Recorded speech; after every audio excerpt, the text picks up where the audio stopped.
Cockroach ఉద్యమము 2 తెలుగు రాష్ట్రాలకి పాకినట్లుగానే చెప్పాల్సి ఉంటుంది. హైదరాబాద్ నగరంలో పెద్ద ఎత్తున ధర్నా చేశారు. ధర్నా చేయడమే కాకుండా తమ డిమాండ్ ఏదైతే ఉందో కేంద్ర మంత్రి ధర్మేంద్ర ప్రధాన్ రాజీనామా చేయాలనే డిమాండ్‌ని మరోసారి పునరుద్ఘాటించారు. ఇక్కడ హైదరాబాద్ ధర్నాకు సంబంధించి చూస్తే కనుక ముఖ్య నాయకుడైనటువంటి అభిజిత్ దిక్కే రాకపోవడం అనేది చాలా నిరాశపరిచినటువంటి ఘట్టం. ఎందుకంటే అందరూ ఆయన వస్తాడని చెప్పి ఎదురు చూశారు. ఇక లోకల్‌గా ఉండేటటువంటి క్యాడరే దాన్ని ఆర్గనైజ్ చేసింది. ఇదొక అంశం అయితే రాధాకృష్ణ ప్రతి వారం రాసేటటువంటి కొత్త పలుకు కాలంలో కొన్ని సెన్సేషనల్ రివిలేషన్స్‌తో పాటు జోష్యాలు చెప్పారు. ఎందుకంటే ఆయన అంచనా వేసుకున్నటువంటి అంశాలు ఆయన జోష్యం కింద చెప్తా ఉంటారు ఆ కొత్త పలుకు కాలంలో. ఈ జోష్యం రాష్ట్రంలో ప్రధానమైనటువంటి ఇద్దరు నాయకులకు సంబంధించి ఉండడం అనేది మీడియాలోని రాజకీయ వర్గాల్లోని పెద్ద ఎత్తున చర్చకు దారితీసింది. అయితే ఆయన చెప్పినటువంటి జోష్యంలో ముఖ్యంగా ఆధారాలు సోర్సెస్ ఒక రిపోర్టింగ్ కానీ ఏదైనా చేస్తున్నప్పుడు సోర్సెస్ ఏంటి అనేది సాధారణంగా ఈ చెప్పకుండానే ఉంటారు. కానీ అది ఏమన్నా కేసు కింద మారినా లేదంటే అపెండ్ అయినటువంటి పార్టీ వాళ్ళు వివరణ అడిగినా దానికి వివరణ ఇవ్వకపోయినా సోర్సెస్ని వెల్లడించాల్సి ఉంటుంది. లేదంటే కనుక ఒకవేళ కీలకమైనటువంటి పరువు నష్టం ఇతరత్ర బాధ్యతకి దారి తీస్తే కనుక శిక్షణ అనుభవించడానికి కూడా సిద్ధమై ఉండాలి. అది అందువల్ల సోర్స్ రక్షణ అనేది అంత మేరకు మాత్రమే ఉంటుంది తప్ప పూర్తి కంప్లీట్ అండ్ అబ్సల్యూట్ రైట్ ఏం కాదు. సోర్స్ని వెల్లడించకూడదు అనేది. ఈ మధ్యకాలంలో నాగేశ్వర వివాదం మనం చూసాం. నాగేశ్వరు నాను సోర్స్ని చెప్పను అంటూ పవన్ కళ్యాణ్ అమిత్ షాలు కలిసినటువంటి విషయంలో తనకి తెలుసున్నటువంటి సోర్స్ ద్వారా జగన్మోహన్ రెడ్డిని అరెస్ట్ చేయమని పవన్ కళ్యాణ్ కోరాడు. అమిత్ షా ఏమో ఒక క్లాస్ తీసుకున్నట్లుగా జగన్మోహన్ రెడ్డి మనకు మిత్రుడు, ఆయన శాశ్వతమైనటువంటి మిత్రుడు, తాత్కాలికంగా వచ్చినటువంటి ఇన్స్టెంట్ ఫ్రెండ్ చంద్రబాబు నాయుడు గురించి నువ్వు దృష్టిలో పెట్టుకోకు అంటూ పవన్ కళ్యాణ్కే ఎగ్నెస్ట్గా అంటే పవన్ కళ్యాణ్ భావాలకి వ్యతిరేకంగా అమిత్ షా స్పందిస్తూ పవన్ను కూడా జాగ్రత్తగా ఉండు, జగన్ సన్నిహితంగా ఉండడానికి ప్రయత్నించు అన్నట్లుగా ఆయన సూచన చేశాడు అంటూ 2.5 సంవత్సరాల క్రితం సంఘటనని ఇప్పుడు ప్రస్తావిస్తూ నాగేశ్వర్ చెప్పడము, దాని మీద పెద్ద వివాదము, Janasena almost social media war చేసింది. పవన్ కళ్యాణ్ సైతం దాని మీద ఏమీ వెనక్కి తగ్గకుండా ఒక అనలిస్ట్ చేసినటువంటి విశ్లేషణ అంటూ అది హాస్యాస్పదం అంటూ స్పందించడము, దాని మీద కొన్ని కేసులు పెట్టడానికి ప్రయత్నం జరగడం, ఇదంతా జరిగింది. తెలంగాణ సమాజం సీరియస్గా స్పందించి నాగేశ్వరానికి నిలిచింది. భావప్రకటన స్వేచ్ఛలో భాగమని చెప్పారు. అంతేకాకుండా ఆయన నేను సోర్స్ని చెప్పను అంటూ సోర్స్ని చెప్పాల్సిన అవసరం లేదంటూ చెప్పారు. అంతేకాకుండా ప్రత్యేకించి తాను దేనికైనా సిద్ధమని నాగేశ్వర్ సైతం ఛాలెంజ్ చేశారు. తెలంగాణ ఉద్యమవాదులు నాగేశ్వర్ని హక్కును చేర్చుకుని ఈ విషయంలో రక్షణ ఇచ్చారు, రక్షణగా నిలిచారనే చెప్పాలి మీడియా పరంగా. ఎందుకంటే రక్షణగా అంటే కేసుల పరంగానే ఏమి కాదు, కానీ రక్షణగా నిలిచారనే చెప్పాలి. సో జనసేన దీన్ని ఇష్యూని ఇంతటితో వదిలేసింది. ఆయన నాగేశ్వర్ సైతము కొంతమేరకు ఆయన వెనక్కి తగ్గినట్లుగానే ఉపసంహరించుకున్నట్లుగా చెప్పాలి. అంటే సోర్స్ మాత్రం పక్కాగా పకడ్బందీగా లేదనేది ఆయన అంగీకరిస్తూ ఈ వ్యాఖ్యలను ఉపసంహరించుకున్నారు. దీని మీద జరిగినటువంటి రచ్చ 2 తెలుగు రాష్ట్రాలని ఒక వారం రోజుల పాటు కుదిపేసింది. ఇద్దరికి నిజానికి నాగేశ్వర్కి నిష్పక్షపాతంగా ఉంటాను, నేను ఇండిపెండెంట్ వ్యూ అనేటటువంటి నాగేశ్వర్ మీద ఒక చెడు ముద్ర పడింది. అదే సమయంలో విషయానికి మించి అతిగా స్పందించారన్నట్లుగా జనసేన మీద, జనసేన కేడర్ మీద, ఎందుకంటే వాళ్ళు సోషల్ మీడియా వారియర్స్ చాలా కామెంట్స్ చాలా వైరల్గా చేస్తూ ఉంటారు, పరిమితులు దాటుతారు. కాబట్టి జనసేన మీద కూడా ఇది ఒక గౌరవప్రదమైనటువంటి వ్యక్తి మీద ఈ రకంగా ట్రోలింగ్ దాడి చేయడం సమంజసం కాదని జనసేన మీద కూడా ఒక నెగిటివ్ ఇంపాక్ట్ పడింది. దీనిని ఆర్కే అంటే ఏబిఎన్ ఆర్కే ఎత్తి చూపుతూ వీరిద్దరూ నష్టపోవడము, కాంగ్రెస్ నష్టపోవడము, నిజానికి నాగేశ్వరుకి న్యూట్రల్ అని నిష్పాక్షికంగా ఉంటానని చెప్తున్నటువంటి నాగేశ్వరు సిపిఎం సానుభూతిపరుడు, సిపిఎం ఏమో క్రమక్రమంగా వైసీపీ వైపు మొగ్గు చూస్తున్న నేపథ్యంలో ఈ వ్యాఖ్యలు వచ్చాయా, నాగేశ్వర్ ఈ రకమైన వ్యాఖ్యలు చేశారా అన్నట్లుగా అనుమానాలు రేకెత్తించేదిగా నాగేశ్వర్ చేసినటువంటి వ్యాఖ్యలని నాగేశ్వర్ని పూర్తిగా అటువైపు సిపిఎం పార్టీ సానుభూతిపరుడు, కమ్యూనిస్టు వాదమే ఉంటుంది అన్నట్లుగా ఒక తెలివైనటువంటి ఎత్తుగడతోటి ఒక ఆర్టికల్ రాయడము, దాని మీద మళ్ళీ నాగేశ్వర్ స్పందించడం అనేది జరిగింది. అయితే తెలంగాణ వాదులు నాగేశ్వర్ని ఓన్ చేసుకోవడాన్ని సైతం ఆర్కే సీరియస్గానే ప్రశ్నించాడు. ఎందుకంటే అసలు తెలంగాణ వాదాన్ని వ్యతిరేకించినటువంటి సిపిఎం సానుభూతిపరుడైనటువంటి ఈయన వీర తెలంగాణవాదిగా ఎప్పుడు మారాడు నాగేశ్వర్ అని ప్రశ్నించాడు. ఇది నిజానికి నాగేశ్వర్ వర్సెస్ ఆర్కే అన్నట్లుగా ఒకటి రెండు వీడియోలు అటు ఇటు కూడా కొనసాగాయి. అయితే దీనిని నాగేశ్వర్ కానీ సాగదీయడానికి అటు ఆర్కే కానీ ప్రయత్నించలేదు. మొత్తం మీద ఇద్దరు అంటే నాగేశ్వర్ తన భావజాలాన్ని అంటే నాను సిపిఎం సానుభూతిపరుని కాదని చెప్పలేదు, అంటే దాన్ని అంగీకరించినట్లుగానే చెప్పాలి, వేరే తెలంగాణవాదిని తానని కూడా చెప్పలేదు. ఈ మేరకు ఒక రాజీ మార్గంలో పడినట్లుగానే చెప్పాలి. అయితే ఆర్కే ఎప్పుడు సోర్స్ చెప్పడు, ఆర్కే సోర్స్ చెప్పాల్సిన అవసరం లేదంటూనే ఆర్టికల్స్ రాస్తాడంటూ నాగేశ్వర్ ఒక విషయాన్ని వేలెత్తి చూపించారు. ఎందుకంటే తాను సోర్స్ చెప్పట్లేదు నాగేశ్వర్ పవన్ కళ్యాణ్ అమిత్ షా ఉదంతానికి సంబంధించి.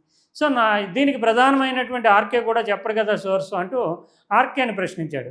ఇప్పుడు ఆ ప్రశ్న ఆర్కే కొత్త కాలంలో సైతం కనిపిస్తోంది. ఎందుకంటే ఆర్కే అనేక అంశాలు అనేక ఆధారాల నుంచి సోర్సులు తెచ్చుకుంటూ రిపోర్టింగ్ నెట్వర్క్ కావచ్చు, ఆయనకున్న పరిచయాలు కావచ్చు, ఆర్టికల్స్ రాస్తూ ఉంటాడు.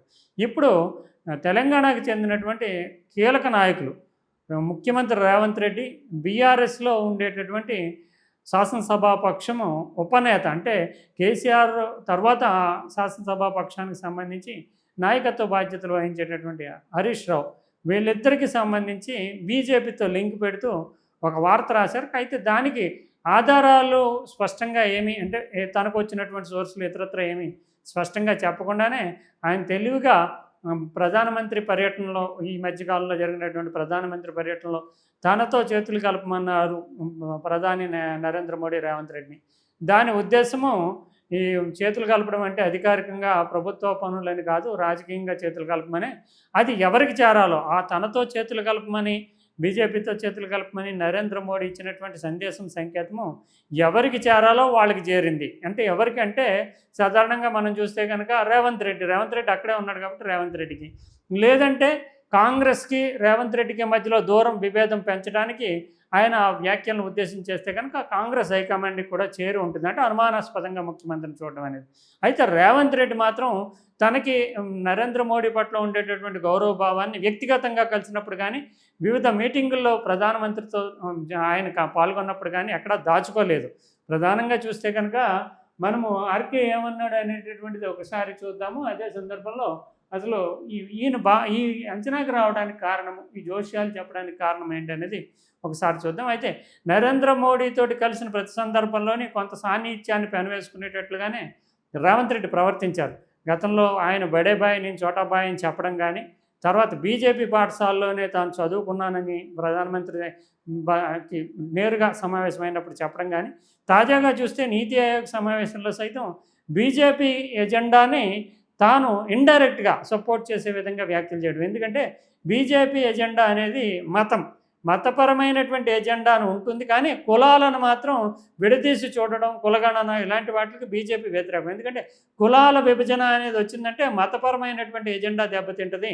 మతపరమైనటువంటి ఎజెండాతో ఓట్ పోలరైజేషన్ చేస్తున్నటువంటి పరిస్థితుల్లో కులాల ఎజెండా వస్తే కనుక ఖచ్చితంగా దానికి విఘాతం కలుగుతుంది అనేది బీజేపీ అభిప్రాయం. దానిని నేరుగా ప్రస్తావించకుండానే కులాల అడ్డుగోడలను కూల్చేద్దామంటూ కేవలం అంతమంది ముఖ్యమంత్రులు, అంతమంది కేంద్ర మంత్రులు, ప్రధానమంత్రి పాల్గొన్న ఎవరూ ప్రస్తావించినటువంటి బీజేపీ ఎజెండాలో కోర్ అంశంగా ఉండేటటువంటి కులాల గోడలను కూల్చేద్దామంటూ ఈయన మాట్లాడడం, రేవంత్ రెడ్డి మాట్లాడడం అనేది బీజేపీని చాలా సంతృప్తిపరిచినటువంటి అంశం. అదే సందర్భంలో చూస్తే కనుక రాహుల్ గాంధీ మాత్రము కులాల విభజన జరగాలి, కులాల వర్గీకరణ జరగాలి, కులాల పరంగా న్యాయం జరగాలి అంటూ మతపరమైనటువంటి బీజేపీ ఎజెండాకి ప్రత్యామ్నాయంగా కులాలను ముందుకు తీసుకొస్తున్నారు. కానీ రేవంత్ రెడ్డి చాలా తెలివిగా, నిజానికి ఎక్కడ కూడా కులగణన జరిగినప్పటికీ దాని యొక్క ఫలితాలు ఏంటి, దాన్ని ఏం చేస్తారనేది ఎవరికి తెలియదు. కాంగ్రెస్ అధికారంలో ఉన్న ప్రతి చోట కులగణన, కులాల వారి సామాజిక న్యాయం అనేటటువంటి ఎజెండాను ఎత్తుకుంటుంటే ఈయన కులాల గోడలను కూల్చేద్దామంటూ రేవంత్ రెడ్డి ప్రధానమంత్రి సమావేశంలో మాట్లాడడం, తర్వాత వాళ్ళిద్దరి మధ్య బాడీ లాంగ్వేజ్ కానీ జెస్చర్స్ కానీ చాలా ఆప్యాయంగా ఉంటాయి. అదే సందర్భంలో చూస్తే కనుక రేవంత్ రెడ్డి మీడియాలో లేదంటే చిట్ చాట్లో చాలా బహిరంగంగా ప్రధానమంత్రిని బీజేపీని విమర్శిస్తుంటారు. తాజాగా కూడా ఇక్కడ కిమ్ రాజ్యం అంటే ఉత్తర కొరియా రాజ్యం నియంతృత్వ రాజ్యం కొనసాగుతుందని వ్యాఖ్యలు చేశారు. కానీ ప్రధాని కలిసినప్పుడు మాత్రము నేరుగా ఉన్నప్పుడు మాత్రం ఆయన నిలదీసే సందర్భం కానీ ఆయన ప్రశ్నించే సందర్భం కానీ తెలంగాణకు అన్యాయం జరుగుతుంది అని గట్టి వార్నింగ్ ఇచ్చేటటువంటి సందర్భం కానీ ఎక్కడా కనిపించదు. సో ఈ సాన్నిహిత్యం అనేటటువంటిది ఆల్రెడీ ఎస్టాబ్లిష్ అయింది.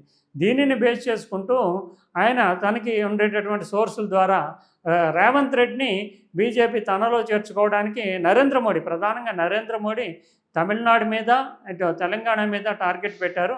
తమిళనాడులో కాంగ్రెస్కి దూరమైనటువంటి డిఎంకేని చేరువ చేసుకోవడానికి ప్రయత్నం చేస్తున్నారు. చేరువ చేసుకునే క్రమంలో భాగంగానే స్టాలిన్ తోటి సయోధ్య కుదుర్చుకోబోతున్నారు. స్టాలిన్ సైతము అక్కడ ఉండేటటువంటి తమిళనాడు ముఖ్యమంత్రి విజయ్ ఢిల్లీ వెళ్ళి ప్రధానమంత్రిని కలిసిన తర్వాత అమిత్ షాతో అపాయింట్మెంట్ ఉంది, కానీ అమిత్ షా అపాయింట్మెంట్ని స్టాలిన్ రద్దు చేయించాడు. ఇవి నిజానికి ఇంటర్నల్గా అత్యంత ఉన్నత స్థాయిలో జరిగేటటువంటి అంశాలు, కానీ దీంట్ల మీద జోష్యము తన అంచనాలు చెప్తున్నారు. నాగేశ్వర ఏ రకంగా అయితే అమిత్ షా అండ్ పవన్ కళ్యాణ్ కలిసినప్పుడు ఏం మాట్లాడుకున్నారు అనేది ఈయన చూసినట్లుగా మాట్లాడాడు.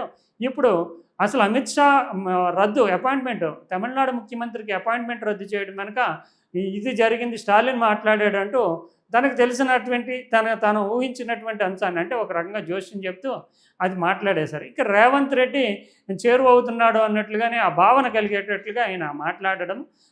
ఇద్దరు ప్రముఖ వ్యక్తులు బీజేపీ టార్గెట్లో ఉన్నారు. బీజేపీ పుంజుకోవాలంటే తెలంగాణలో బలమైనటువంటి వ్యక్తులు నాయకులు ఎవరు లేరు కాబట్టి ఖచ్చితంగా హరీష్ రావు అన్నా రావాలి. ఎందుకంటే బీఆర్ఎస్లో ఆయన స్థానం ఎప్పటికీ కూడా ఆ సెకండ్లోనే ఉండిపోద్ది. కేసీఆర్ ఉన్నప్పుడు KTR BRS working president, next వారసత్వం అనేది కేటీఆర్కి ఆల్రెడీ ఎస్టాబ్లిష్ అయిపోయింది. కేసీఆర్ ఆ వారసత్వాన్ని డిసైడ్ చేసినట్టుగా చెప్పాలి.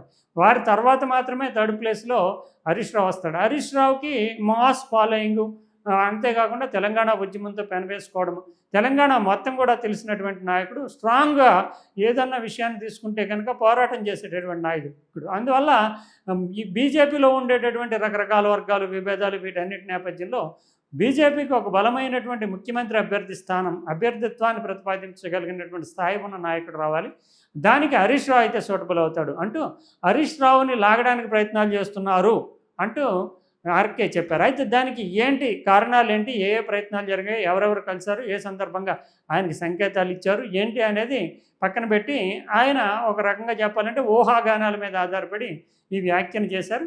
అదే సందర్భంలో రేవంత్ రెడ్డికి ఒకవైపు ఏమో హరీష్ రావు కోసం బీజేపీ నరేంద్ర మోడీ ప్రయత్నం చేస్తూనే, మరోవైపు చూస్తే కనుక రేవంత్ రెడ్డిని తమ వైపు లాక్కోవాలని చూస్తున్నారు. వీళ్ళిద్దరిలో ఇద్దరు వచ్చినా సరే ఇక తెలంగాణలో తమ హవా కొనసాగుతుందని బీజేపీ నరేంద్ర మోడీ అంచనా వేసుకుంటున్నారు. నరేంద్ర మోడీ నెక్స్ట్ టార్గెట్ తెలంగాణలో ఉంది, వాళ్ళిద్దరి మీద ఉందని చెప్పారు. అయితే ఇద్దరి మీద జరుగుతున్న ప్రయత్నాలు బహిరంగంగా రేవంత్ రెడ్డి బలహీనతలు ఇవన్నీ ఆల్రెడీ ఎస్టాబ్లిష్ అయ్యాయి. రేవంత్ రెడ్డి ఒక డ్యూయల్ స్టాండర్డ్స్, ఎందుకంటే బహిరంగంగా మీడియాతో మాట్లాడినప్పుడు కానీ ఇతరత్ర రాహుల్ గాంధీని కలిసి వచ్చిన సందర్భంలో కానీ చాలా ఫెరోషియస్గా బీజేపీ మీద దాడి చేస్తూ ఉంటాడు. అదే సందర్భంలో ప్రధానమంత్రిని కలిసినప్పుడు తెలంగాణకు సంబంధించినటువంటి ఎజెండాను ముందు పెట్టడం కానీ, తెలంగాణ విషయాల్లో కేంద్రం అన్యాయం చేస్తుందని ప్రశ్నించడం కానీ ఎప్పుడు చేయరు. ఈ రెండింటిని దృష్టిలో పెట్టుకుని రేవంత్ రెడ్డిని ఒక రకంగా బీజేపీ ఆర్ఎస్ఎస్లోనే ఎదిగాడు కాబట్టి ఆ రకంగా అంచనా వేయడం ఒకటైతే, హరీష్ రావుని వాళ్ళు చేర్చుకోవడానికి చాలా ప్రయత్నాలు చేస్తున్నారు. అంటే ఏ ప్రయత్నాలు చేశారు, ఎవరిని మధ్యవర్తులుగా పెట్టుకున్నారు, దానికి సంబంధించి ఏమైనా జరిగిందా, ఆ వివరాలని సోర్సెస్ మాత్రం ఈయన ఆర్కే ఇంతవరకు వెళ్ళలించలేదు. కానీ ఇప్పటి వరకు చూస్తే కనుక రేవంత్ రెడ్డి మీద బీజేపీ వాళ్ళు కొంతవరకు టార్గెట్ చేస్తున్నారు. ధర్మపురి అరవింద్ లాంటి వాళ్ళు ఆయనకి ఎందుకు ముఖ్యమంత్రి పదవి ఇచ్చారు, ఆయన మంత్రి స్థాయి సరిపోద్ది కదా, 3-4 ఏళ్ల క్రితం వచ్చిన నాయకుడిని ముఖ్యమంత్రిగా కూర్చోబెడతారా మీ కాంగ్రెస్ వాళ్ళు అంటూ కాంగ్రెస్లోనే వర్గాల్ని రెచ్చగొట్టడానికి, నాయకులను రెచ్చగొట్టడానికి ధర్మపురి అరవింద్ లాంటి వాళ్ళు ప్రయత్నం చేస్తున్నారు. ఇక హరీష్ రావు మా పార్టీలోకి వస్తే చేర్చుకుంటామంటూ గతంలోనే బండి సంజయ్ వ్యాఖ్యానం చేశాడు. ఇంకా మరోవైపు చూస్తే కనుక తాజాగా మీనాక్షి నటరాజన్ ఉదంతంలో సైతము అసలు ముఖ్యమంత్రో లేదంటే ఎవరో ఇది ఇన్ఫర్మేషన్ ఇచ్చుంటారు మా వాళ్ళకి అంటూ ధర్మపురి అరవింద్ తాజాగా మళ్ళీ మరోసారి కాంగ్రెస్ పార్టీని, రేవంత్ రెడ్డిని కొంచెం విభజన చేయడానికి ఒక ప్రయత్నం చేశారు. అంత మేరకు రేవంత్ రెడ్డి ఇష్యూ ఎస్టాబ్లిష్ అవుతుంది తప్పితే హరీష్ రావుకు సంబంధించినటువంటి ఇష్యూలో ఏం జరిగింది, ఎవరు మధ్యవర్తి, ఎందుకంటే హరీష్ రావుతో డీల్ చేయాలంటే జాతీయ అధ్యక్షుడు కానీ లేదంటే ప్రత్యేక సంస్థాగత వ్యవహారాలు చూసేటటువంటి ఇన్ఛార్జ్ కానీ ఈ స్థాయి వాళ్ళు చేయాల్సి ఉంటుంది. అందువల్ల దానికి సంబంధించి ప్రయత్నాలు ఇవి అని చెప్పకుండానే ఒక సోర్సు అన్నట్లుగా చెప్పారు. ఆ సోర్స్ ఏంటని చెప్పలేదు. అది ఆర్కే కూడా నాగేశ్వర్ లాగే ఊహాగానాలు జోష్యాల మీద ఆధారపడి వ్యాఖ్యానాలు చేస్తూ సెన్సేషన్ క్రియేట్ చేస్తున్నారు అనేది మనం అంచనా వేసుకోవాల్సి ఉంటుంది. అయితే రాజకీయాల్లో ఎప్పుడు ఏదైనా జరగవచ్చు. వాళ్ళిద్దరు బలమైన నాయకులు కాబట్టి వెళతారేమో అనేటటువంటి అనుకోవడానికి ఆస్కారం ఉంది. కానీ జరుగుతున్నాయి, పలానా ప్రయత్నం జరిగింది అని చెప్పకుండానే జరుగుతున్నాయని చెప్పడం అనేది ఆర్కే కాలంలో ఒక లోపంగా సోర్స్ రివల్యూషన్ చేయక్కర్లేదు అనేటటువంటి దాన్ని రక్షణ కవచంగా వాడుకుంటూ చెప్పినట్లుగా చూడాలి. ఇది ఆయన యాక్చువల్గా రాసిన పదాలు చూస్తే కనుక తెలంగాణ సీఎం రేవంత్ రెడ్డిపై ప్రస్తుతం ప్రధాని మోడీ కన్నుపడింది. బీఆర్ఎస్కు చెందిన హరీష్ రావును తమ వైపునకు లాక్కునే వాళ్ళని ప్రయత్నిస్తూనే రేవంత్పై కూడా ఆయన దృష్టి సారించారు. ప్రాంతీయ పార్టీలు, కాంగ్రెస్ పార్టీ బలంగా ఉన్న రాష్ట్రాల్లో బలమైనటువంటి నాయకుల కోసం మోదీ అన్వేషణ సాగుతోంది. అంటే ఇక్కడ తెలంగాణలో కాంగ్రెస్ పార్టీకి సంబంధించినటువంటి రేవంత్ రెడ్డి బలంగా ఉన్నాడు. ఆయన వస్తే కనుక, లేదంటే బీఆర్ఎస్కి చెందినటువంటి హరీష్ రావు బలంగా ఉన్నాడు. ఆయన వస్తే కనుక బీజేపీ మొత్తం ఉండేటటువంటి గ్రూపులన్నింటికి ఒక చెక్ పాయింట్ అవుతుంది. ఎస్టాబ్లిష్ చేయొచ్చు, ఆయన్ని ప్రొజెక్ట్ చేయొచ్చు. ముఖ్యమంత్రి క్యాండిడేట్ చెప్పరుగానే విజయవాడ అనేటటువంటి అంచనా ఉంది. హరీష్ కోసం తెర వెనుక ప్రయత్నాలు సాగిస్తూనే రేవంత్ని తనతో చేతులు కలపాల్సిందిగా బహిరంగంగా కోరారు. ఇది చూస్తే కనుక సరదాగా పైగా అన్నట్లు కనిపించినా ఇది సీరియస్. అంతే సందర్భంలో తృణమూల్ కాంగ్రెస్ నుంచి బయటకు వచ్చినటువంటి సువేందు అధికారిని ఎస్టాబ్లిష్ చేసి ముఖ్యమంత్రిని చేయడం కానీ, హేమంత్ బిశ్వ శర్మని అస్సాంలో కాంగ్రెస్ నుంచి బయటకు వచ్చిన తర్వాత ఆయన ఎస్టాబ్లిష్ చేసి ముఖ్యమంత్రిని చేయడం కానీ, ఇవన్నీ వ్యూహాత్మకంగా నరేంద్ర మోడీ అనుసరిస్తున్నారు. నరేంద్ర మోడీ, అమిత్ షాలు. ఇక్కడ తెలంగాణలో కూడా వీళ్ళిద్దరిలో ఎవరైనా, అంటే రేవంత్ రెడ్డి కానీ హరీష్ రావు కానీ ఎవరైనా బయటకు వస్తే కనుక వాళ్ళని సీఎం పేస్ కింద ఎస్టాబ్లిష్ చేసి ప్రొజెక్ట్ చేసి ప్రజల ముందుకు తీసుకెళ్తారు. తద్వారా కాంగ్రెస్ని, బీఆర్ఎస్ని దెబ్బకొట్టేటటువంటి అవకాశం ఉంది అనేది ఆర్కే యొక్క ఓవరాల్గా సారాంశంగా కనిపిస్తుంది. ఇది ఈ రోజున తెలంగాణలో పెద్ద ఎత్తున చర్చకు తావిస్తున్నటువంటి అంశంగానే మనం చూడాల్సి ఉంటుంది. ఇంకా మరో ప్రధాన అంశం విషయానికి వస్తే మన కాక్రోచ్లు నిజానికి సోషల్ మీడియా ఉద్యమం సీరియస్గా రాజకీయ కార్యాచరణగా మారుతుందా లేదా? వీళ్ళు ఢిల్లీ లాంటి చోట్ల ధర్నా చేయడం అనేది ఏమి పెద్ద ఇష్యూ కాదు. ఎందుకంటే ఢిల్లీలో జవహర్లాల్ నెహ్రూ యూనివర్సిటీ ఇలాంటి దాంట్లో ఒక రెబలియస్ యాక్టివిస్టులుగా ఉండేటటువంటి విద్యార్థులు వేల సంఖ్యలో ఉంటారు. అందువల్ల ఢిల్లీలో ఇలాంటి వినూత్నమైన సృజనాత్మకమైనటువంటి ఆందోళనను వ్యక్తం చేసేటటువంటి ఉద్యమం ఏది జరిగినా ఢిల్లీలో మంచి స్పందన వ్యక్తమవుతుంది, దానికి మద్దతు లభిస్తుంది. అందువల్ల ఢిల్లీ పైగా హైలీ ఎడ్యుకేటెడ్.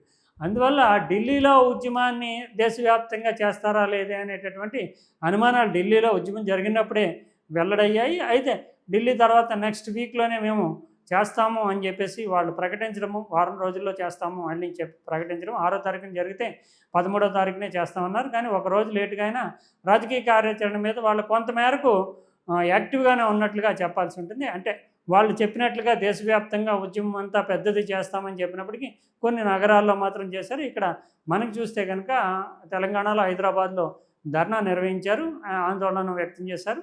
ఈ సందర్భంగా ఈ పర్యావరణవేత్త సోనం వాంగ్చుక్ కానీ వీళ్ళంతా రావడమే కాకుండా ఇది విద్యార్థుల భవిష్యత్తుకు సంబంధించిన విషయం, ధర్మేంద్ర ప్రధాన్ రాజీనామా చేయాలని చెబుతూనే చాలా జాగ్రత్తగా వ్యవహరించారు. ఎందుకంటే ఈ నిరసన ఇంకా విజ్ఞప్తి దశలోనే ఉంది. అంటే వీఆర్ రిక్వెస్టింగ్, అంటే ఈయన ధర్మేంద్ర ప్రధాన్ రాజీనామా చేయాలని మేము విజ్ఞప్తి చేస్తున్నాము. ఎందుకంటే ఈ సమస్య పెద్దగా ప్రేరేపవడానికి, లేదంటే సమస్య పెరగడానికి, జాగ్రత్తలు తీసుకోకపోవడానికి నైతిక బాధ్యత వహించి ఆయన రాజీనామా చేయాలని కోరుతున్నాము అంటూ చెప్పడం.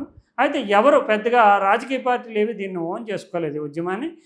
ఇక్కడ ఉండేటటువంటి ఇతరత్ర అంటే ఇంటలెక్చువల్ పెద్దవాళ్ళు కానీ ఇతరత్రులు కానీ ఎవరు ఓన్ చేసుకోలేదు. కానీ ముఖ్యంగా ఇక్కడ నుంచి సపోర్ట్ చూస్తే కనుక ఇద్దరు ప్రముఖులు మాత్రం ఈ ఉద్యమంలో పాల్గొన్నారు. వాళ్ళిద్దరూ ప్రొఫెసర్ నాగేశ్వర్ అండ్ ఆకునూరి మురళి, మాజీ ఐఏఎస్ అయినటువంటి ఆకునూరి మురళి, ప్రొఫెసర్ నాగేశ్వర్ అయితే ఒక రకంగా చెప్పాలంటే అప్పట్లో రైల్వే ప్రమాదం జరిగినప్పుడు 60స్లోనే అప్పుడు మంత్రిగా ఉన్నటువంటి లాల్ బహదూర్ శాస్త్రి రైల్వే ప్రమాదానికి బాధ్యత వహించి రాజీనామా చేశారు.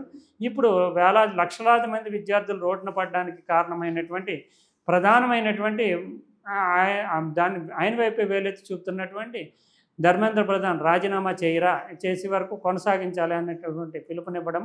ఇంకా ఆకునూరి మురళి అయితే విద్యార్థులకు సంబంధించినటువంటి సమస్యని దీన్ని ఎట్టి పరిస్థితుల్లోనూ వదలకూడదని చెప్పి ముందుకు తీసుకెళ్లాలని సూచించడం ఇవన్నీ జరిగాయి. బెంగళూరు నుంచి కూడా ఉద్యమం జరిగినట్లుగా వార్తలు వస్తున్నాయి. అయితే ఆశించిన స్థాయిలో విస్తృతంగా కానీ ఏమి పెద్ద ఎత్తున జరిగినట్లుగా ఇప్పటి వరకు కూడా ఏమీ లేదు. అయితే నెక్స్ట్ కార్యాచరణ ఏముంటుందని ఈ సందర్భంగా ప్రకటించలేదు. అంటే గతంలో ఢిల్లీలో జరిగిన ఉద్యమంలో మాత్రం ఈ నెక్స్ట్ కార్యాచరణ ప్రకటించారు. ఢిల్లీ ఉద్యమంలో కాక్రోచ్ జనతా పార్టీ అయితే ఫిజికల్గా రాజకీయంగా దీని మద్దతు ప్రకటిస్తూ వచ్చినటువంటి యాక్టివిస్టులు 7,000 మంది వరకు ఉన్నారన్నారు. ఇంటెలిజెన్స్ వర్గాలు, డ్రోన్ కెమెరాలు, ఇతరత్ర అనేక సమాచారం ఉంది కాబట్టి విశ్లేషించుకున్నప్పుడు 3,200 నుంచి 3,500 వరకు ఉండొచ్చు అనేది అంచనా. అంటే ఆల్మోస్ట్ సక్సెస్ అయినట్లుగానే చెప్పాలి. ఇక్కడ 1,000-1,500 లోపు పాల్గొన్నట్లుగా బయట నుంచి వార్తలు వస్తున్నాయి. ఏదేమైనప్పటికీ కూడా ఈ ఉద్యమానికి ఇంకా కన్స్ట్రక్టివ్ అంటే నిర్మాణాత్మకమైనటువంటి రూపు రాలేదు. కానీ రాజకీయ వర్గాల్లో చర్చ అయితే పెద్ద ఎత్తున నలుగుతూ ఉంది. ప్రధానంగా ఆంధ్రప్రదేశ్ కొంచెం గ్రామీణ నేపథ్యం ఉండేటటువంటి రాష్ట్రం కావడం వల్ల ఆంధ్రప్రదేశ్ ఎంత మేరకు ఈ ఉద్యమాన్ని ఓన్ చేసుకుంటుంది. తెలంగాణలో ఈ హైదరాబాద్ సెంట్రల్ యూనివర్సిటీ, ఇలా ఉస్మానియా యూనివర్సిటీ ఇలాంటివి ఉండడం అనేది కొంచెం రెబలియస్ యాక్టివిటీస్ తోటి స్పందించేటటువంటి గుణం ఉండే విద్యార్థులు ఉండడంతో ఇక్కడ గట్టి, ఎందుకంటే పైగా నగరం కోటి జనాభాతో కూడింది, విద్యార్థులు యువత ఎక్కువగా ఉంటారు అనుకున్నారు. కానీ ఆంధ్రప్రదేశ్ నుంచి పెద్దగా స్పందన రాదు అనేటటువంటిది ముందు నుంచి ఉండేటటువంటి అంచనాయే. ఇప్పుడు చూస్తే కనుక రాజకీయ పార్టీలే స్పందిస్తున్నాయి. అయితే ఈ ఇష్యూని సోషల్ మీడియాలో వైరల్ అవుతున్న ఈ ఇష్యూని వదలకూడదు అన్నట్లుగా అక్కడ మాజీ ముఖ్యమంత్రి జగన్మోహన్ రెడ్డి సైతం ఆంధ్రప్రదేశ్ వ్యవహారాలకు సంబంధించి నేను కూడా కాక్రోచ్లు ఏదన్నా సమస్య ఉంటే ఇప్పుడు డిఎస్సికి సంబంధించి ఆయన కొంత వివాదాన్ని రేకెత్తిస్తున్నారు.